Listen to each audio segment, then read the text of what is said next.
Hola, mi nombre es Karen Ávila. Yo soy Anayeli Cerón. El día de hoy les vamos a hablar de las diferentes concepciones de la infancia a lo largo de la historia en México, desde el México independiente hasta el día de hoy. Esto lo abordamos en el curso de formación cívica y ética, el cual es una parte importante de la malla curricular del Plan de Estudios para la Formación de Maestros de Educación Primaria 2012. Vamos a hablar de cómo ha sido la infancia a través de la historia de México y los diferentes contextos a los cuales los niños han tenido que enfrentar, las necesidades que han cubierto y también las reacciones que han tenido. Principalmente el objetivo de este curso es la reflexión en las futuras docentes, para que el día de mañana tengamos o formemos parte importante del cambio en la educación en México.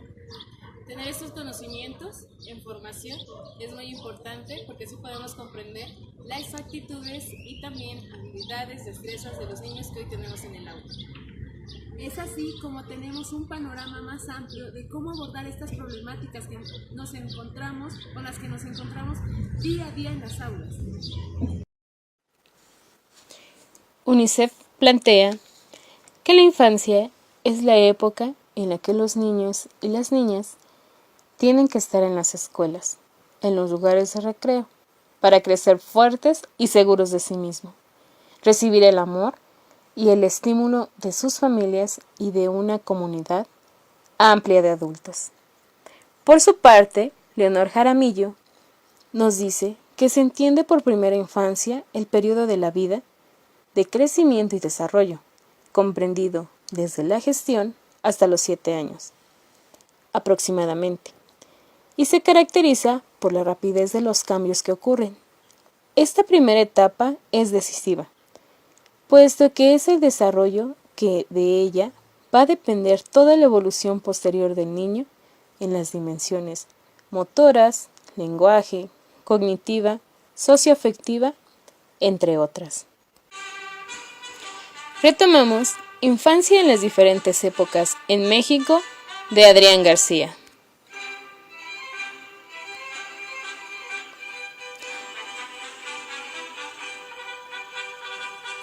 En el año 1808 a 1821, la independencia.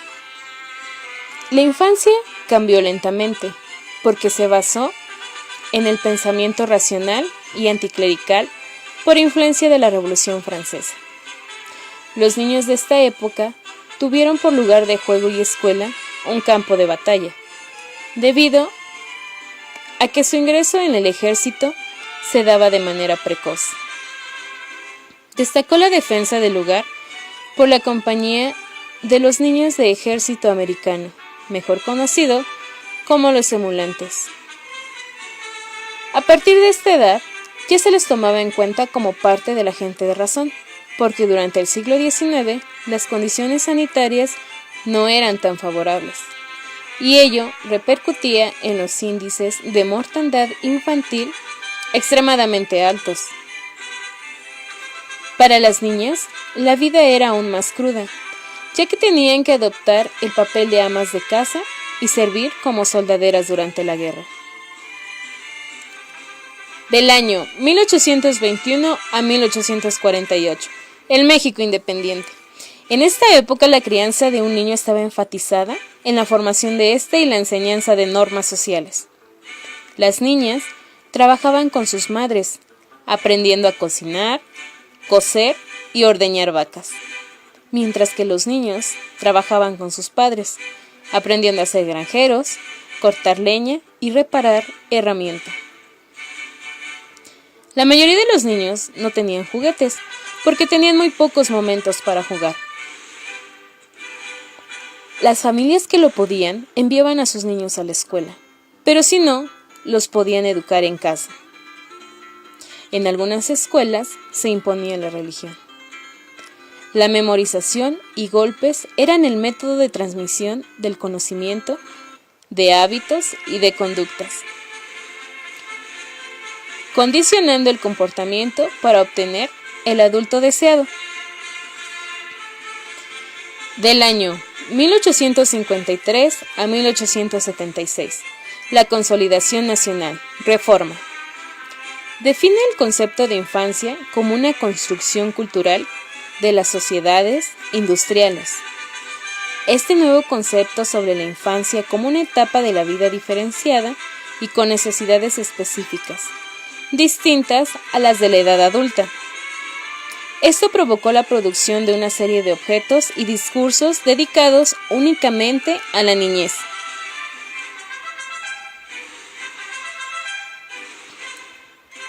La escuela era para ambos sexos. El mismo gobierno federal sostendrá en los estados profesores para los niños. Del año 1876 a 1911, el Porfiriato. Se percibía al niño como el futuro ciudadano en el que recaería la tarea de llevar al país hacia el orden y el progreso, como tanto lo repetía Porfirio Díaz. En esta etapa, nuestro país experimentaba un intenso sentimiento nacionalista que impactó a la ciencia, el arte, la sociedad en general. A los niños se les consideró protagonistas. Carencias, violencia, desolación, fracturas sociales, además de muchos que fueron enviados a la guerra apenas después de haber terminado la educación básica. Porque muchas escuelas cerraron sus puertas durante el conflicto armado, o bien porque sus padres se habían incorporado a la lucha. Durante la Revolución, la vida en México cambió radicalmente, para bien o para mal.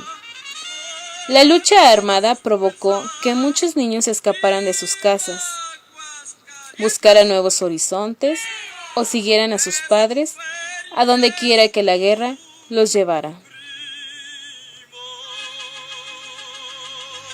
Del año 1920 a 1934, la época de los caudillos.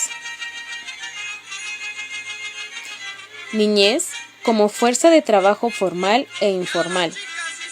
Jóvenes constructores, curtidores, tejedores, vidrieros, porcelaneros, carniceros, armaban un ejército de reserva industrial que compitió con la gran parte de la capacidad de producción adulta.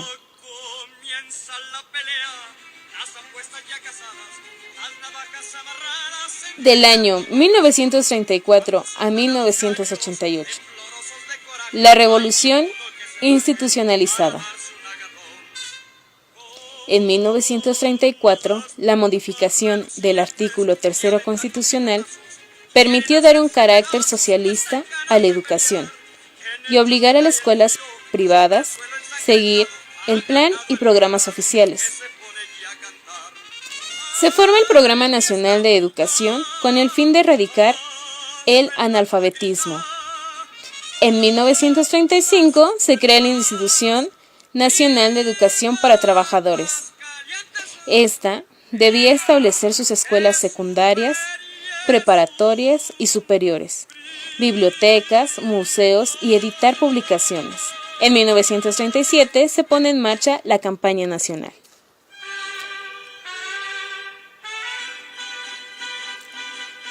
Popular en educación. Los infantes fueron ganando espacio como sujetos de derecho. En el año 1988, México contemporáneo. Los niños que antes eran considerados como solo objetos de protección y tutela están comenzando a ser reconocidos como sujetos de derecho. Resulta indispensable que los derechos de la protección infantil se visibilicen en las agendas de los gobernantes y representantes políticos.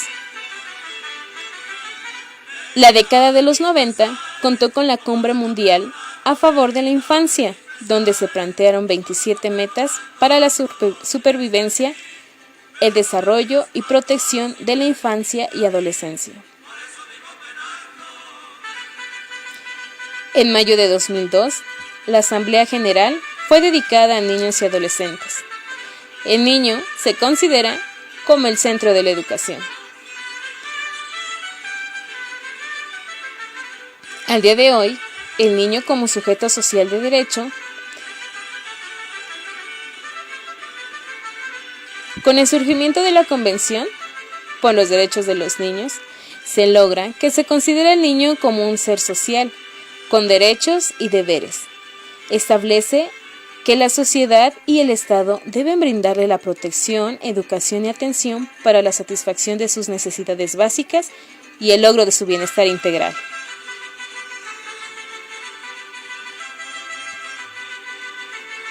Bien, hemos hablado de esta historia de nuestro país, México.